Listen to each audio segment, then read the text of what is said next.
সুপ্রিয় দর্শক, আসসালামু আলাইকুম। নিউজ বাংলা 24-এ আপনাদেরকে স্বাগতম। প্রথমেই জানিয়ে দিচ্ছি সংবাদ শিরোনাম। দিনাজপুরের ঝটিকা মিছিল থেকে নিষিদ্ধ ছাত্রলীগের 2 নেতা আটক। শাহবাগে অবরোধকারীদের উপর প্রকৃত জুলাই যোদ্ধাদের হামলা, 2 পক্ষকেই পুলিশের লাঠিচার্জ। 3 আগস্ট নতুন কিছু আসছে, এনসিপির বার্তা।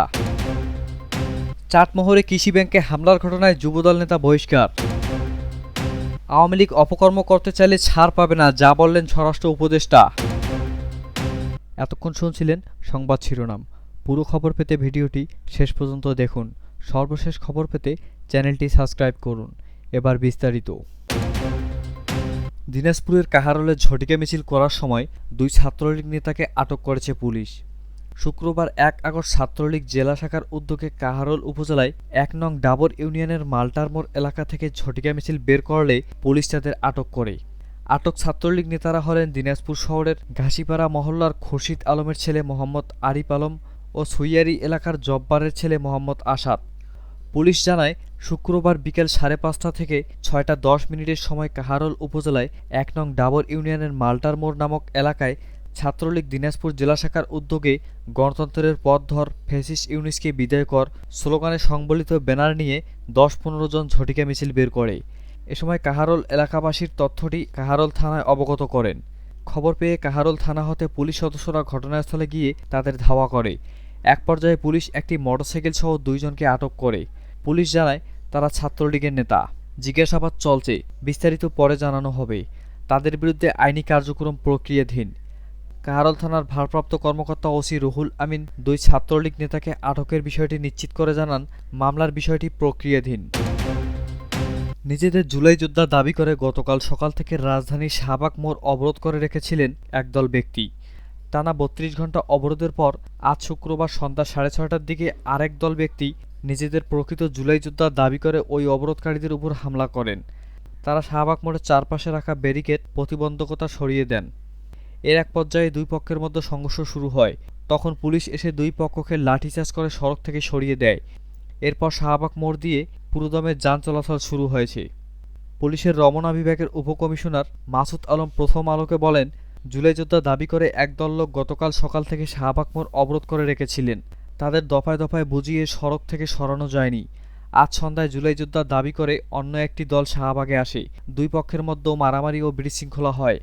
এমন পরিস্থিতিতে বড় ধরনের দুর্ঘটনার আশঙ্কা তৈরি হয়। নিরাপত্তার স্বার্থে পুলিশ 2 পক্ষকেই সড়ক থেকে সরিয়ে দিয়েছে। এরপর শাহবাগ মোড়ে যান চলাচল স্বাভাবিক হয়েছে। জুলাই শহীদ পরিবার ও জুলাই যোদ্ধাদের আহত ব্যানারে গতকাল সকাল 10:30টায় শাহবাগ মোড় অবরোধ করা হয়। এতে ঢাকার ব্যস্ততম এই মোড় দিয়ে যান চলাচল বন্ধ হয়ে যায়। সারাদিনের পর রাতেও সেখানে অবস্থান নিয়ে অবরোধ চালিয়ে যান আন্দোলনকারীরা। আজ সকালে বৃষ্টির মধ্যেও একদল আন্দোলনকারীকে শাহবাগ মোড় অবরোধ করে রাখতে দেখা যায়। অবশ্য সকালে আন্দোলনকারীরা কম থাকায় ফার্মগেট, বাংলা মোটর হয়ে যাওয়ার গাড়িগুলো শাহবাগ মোড় দিয়ে মৎস্য ভবনের দিকে যেতে পারছিল। আবার কাটা ভবন থেকে আসা গাড়িগুলো বাংলা মোটরমুখী সড়কে আসতে পারলেও মৎস্য ভবনের দিকে যেতে পারছিল না। শাহবাগ মোড় হয়ে ঢাকা বিশ্ববিদ্যালয় ও কাটাবন অভিমুখী সড়কে যান চলাচল বন্ধ ছিল।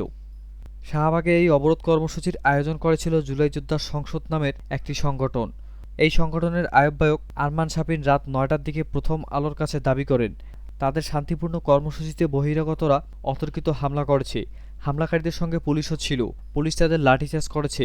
এতে তাদের অন্তত 8 জন আহত হয়েছেন। একজনের অবস্থা আশঙ্কাজনক। প্রশ্নের জবাবে আরমান শাফিন বলেন, হামলাকারীরা বহিরাগত কারা সেটি তারা জানেন না। তারা আলোচনা করে এই হামলার প্রতিবাদে পরবর্তী কর্মসূচি ঘোষণা করবেন। সারা দেশের নেতাকর্মীদের উদ্দেশ্যে ফেসবুকে একটি নতুন বার্তা দিয়েছে জাতীয় নাগরিক পার্টি এনসিপি। শুক্রবার রাতে দলের ভেরিফাইড ফেসবুকে দেওয়া পোস্টে বলা হয়, বিপুল আগ্রহ ও জনসমাগমের মাধ্যমে এনসিপি তার মাসব্যাপী দেশ গড়তে জুলাই পদযাত্রার কর্মসূচি সম্পূর্ণ করেছে। বিগত জুলাই মাস জুড়ে এই বাংলাদেশের অসংখ্য জনপদে, গ্রামে গঞ্জে, শহরে নগরে এনসিপি গিয়েছে। কথা বলেছে শ্রমিক, কৃষক, দিনমজুর, গৃহিণীসহ এদেশের বিভিন্ন পেশাজীবী মানুষের সঙ্গে। সেখানে এনসিপির নেতারা প্রতিশ্রুতি দিয়েছিল, পদযাত্রা শেষে জনগণের এই কথাগুলো তারা তুলে ধরবেন, ঘোষণা করবেন নতুন বাংলাদেশের প্রতিশ্রুতি। 2024-এর 3 আগস্ট যেখানে এক দফায় ঘোষণা হয়েছিল, সেই শহীদ মিনারের আগামী 3 আগস্ট রোববার এক দফার ঘোষক নাহিদ ইসলাম আসছেন এনসিপিকে নিয়ে। সেখানেই তুলে ধরবেন বিগত ১ মাস ধরে পাওয়া এদেশের নাগরিকদের ভাবনাগুলো, তাদের চাওয়া পাওয়াগুলো, আগামীর বাংলাদেশ বিনির্মাণে এনসিপির প্রতিশ্রুতিগুলো এবং ঘোষণা করবেন জুলাই ঘোষণাপত্র ও সনদ বাস্তবায়নের দাবিতে পরবর্তী কর্মসূচি। আগামী ৩ আগস্ট হতে যাচ্ছে বাংলাদেশের জন্য একটি ঐতিহাসিক দিন। তাই ৬৪ জেলা থেকে এনসিপির নেতাকর্মীদেরও সেই দিন উপস্থিত থাকার আহ্বান রইল। প্রতিটি জেলা উপজেলার সমন্বয়ক কমিটিকে নিজ নিজ অঞ্চলের তত্ত্বাবধায়কের সঙ্গে সমন্বয় করে এই ঐতিহাসিক প্রোগ্রামটি সফলভাবে বাস্তবায়ন করার নির্দেশনা দিয়েছেন এনসিপির সদস্য সচিব আক্তার হোসেন। বার্তা শেষে বলা হয়, আগামী ৩ আগস্ট বাংলাদেশের জন্য নতুন কিছু আসছে। দেখা হচ্ছে নতুন বাংলাদেশ বিনির্মাণের সন্ধিক্ষণে। পাবনার চাটমোহরে রাজশাহী কৃষি উন্নয়ন ব্যাংকে রাকাব হামলা, ভাঙচুর ও কর্মকর্তাদের মারধরের ঘটনায় জড়িত থাকার অভিযোগে যুবদলের এক নেতাকে দল থেকে বহিষ্কার করা হয়েছে। বহিষ্কৃত ব্যক্তি ফইলজানা ইউনিয়ন যুবদলের আহ্বায়ক ও ইউপি সদস্য মোহাম্মদ লোকমান হোসেন। গতকাল শুক্রবার ১ আগস্ট রাতে পাবনা জেলা যুবদলের যুগ্ম আহ্বায়ক দপ্তর বিষয়ক আজিজুল হক লিটন স্বাক্ষরিত এক প্রেস বিজ্ঞপ্তিতে বহিষ্কারের বিষয়টি জানানো হয়। বিজ্ঞপ্তিতে উল্লেখ করা হয়, দলীয় শৃঙ্খলা ভঙ্গ ও সংগঠনের নীতি আদর্শ পরিপন্থী কার্যকলাপের জন্য লোকমান হোসেনকে প্রাথমিক সদস্য পদসহ যুবদল থেকে বহিষ্কার করা হয়েছে। দলের পক্ষ থেকে আরও জানানো হয়, তার যে কোনো অপকর্মের দায় দল নেবে না। এর আগে বৃহস্পতিবার ৩১ জুলাই দুপুরে রাকাবের চটমোহরের ফইলজানা শাখায় ঝন মামলায় ক্ষুব্ধ হয়ে লোকমান হোসেন দেশীয় অস্ত্রসহ একদল অনুসারী নিয়ে ব্যাংকে হামলা চালায়। এ সময় ব্যাংক ম্যানেজার শামসুজ্জামান নয়নসহ কয়েকজন কর্মকর্তা আহত হন। ক্যাশ কাউন্টার ও আসবাবপত্র ভাঙচুর করা হয়। ঘটনার পর চাটমোহর থানায় মামলা হলেও লোকমান হোসেন এখনও গ্রেপ্তার হয়নি। তিনি প্রকাশ্য চলাফেরা করলেও আইনশৃঙ্খলা বাহিনী তাকে ধরতে পারেনি। এ নিয়ে এলাকাবাসীর মাঝে অসন্তোষ বিরাজ করছে।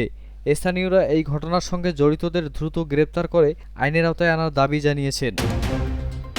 আওয়ামী লীগ কোনো অপকর্ম করতে চাইলেও কোনোভাবেই ছাড় পাবে না বলে হুঁশিয়ারি দিয়েছেন স্বরাষ্ট্র উপদেষ্টা লেফটেন্যান্ট জেনারেল জাহাঙ্গীর আলম চৌধুরী। তিনি বলেছেন, যেহেতু তাদের আওয়ামী লীগ কার্যক্রম নিষিদ্ধ করা হয়েছে, সেহেতু তারা কোনো অপকর্ম করতে চাইলে কোনোভাবেই ছাড় পাবে না। শনিবার ২ আগস্ট রাজধানীর মোহাম্মদপুর থানা পরিদর্শন শেষে সাংবাদিকদের প্রশ্নের জবাবে তিনি একথা বলেন। এই উপদেষ্টা বলেন, ৫ আগস্ট ঘিরে কোনো ধরনের সংখ্যা নেই। আপনারা যেভাবে সাহায্য সহযোগিতা করে যাচ্ছেন, আল্লাহ চাইলে কোনো সংখ্যা নেই। আওয়ামী লীগ গুপ্তভাবে তাদের কার্যক্রম চালিয়ে যাচ্ছে। আমরা দেখছি সেখানে সেনাবাহিনীর একজন কর্মকর্তাও জড়িত। তাদের কার্যক্রম বন্ধ করতে কী উদ্যোগ নেওয়া হয়েছে? সাংবাদিকদের এমন প্রশ্নের জবাবে তিনি বলেন, যে বাহিনী যেই জড়িত থাকবে কাউকেই ছাড় দেওয়া হবে না, সবাইকে আইনের আওতায় নিয়ে আসা হবে। আওয়ামী লীগের গোপন প্রশিক্ষণের বিষয়ে জানতে চাইলে তিনি বলেন, এটা তদন্তের বিষয়, তদন্ত করলে সব জানা যাবে। বগুড়ায় মুখোশধারী দুর্বৃত্তরা সদর উপজেলা যুবদলের আহ্বায়ক অতুল চন্দ্র দাসকে কুপিয়ে গুরুতর আহত করেছেন। বুধবার ৩০ জুলাই রাতে সদর উপজেলার সাবগ্রাম বাজারে এ হামলার ঘটনা ঘটে। হামলার পর দুর্বৃত্তরা গুলিবর্ষণ করে পালিয়ে যায় বলে অভিযোগ করা হয়েছে। আশঙ্কাজনক অবস্থায় প্রথমে তাকে বগুড়া শহীদ জিয়াউর রহমান মেডিকেল কলেজ হাসপাতালে নেওয়া হয়। সেখানে অবস্থার অবনতি হলে তাকে ঢাকা মেডিকেল কলেজ হাসপাতালে স্থানান্তর করা হয়েছে। হামলার প্রতিবাদে জেলা যুবদল বিকেলে শহরে বিক্ষোভ মিছিল ও সমাবেশ করেছে। পুলিশ ও দলীয় সূত্রে জানা গেছে, বগুড়া সদর উপজেলা যুবলীগের আহ্বায়ক অতুল চন্দ্র দাস সদরের সাবগ্রাম এলাকায় অতুল চন্দ্র দাসের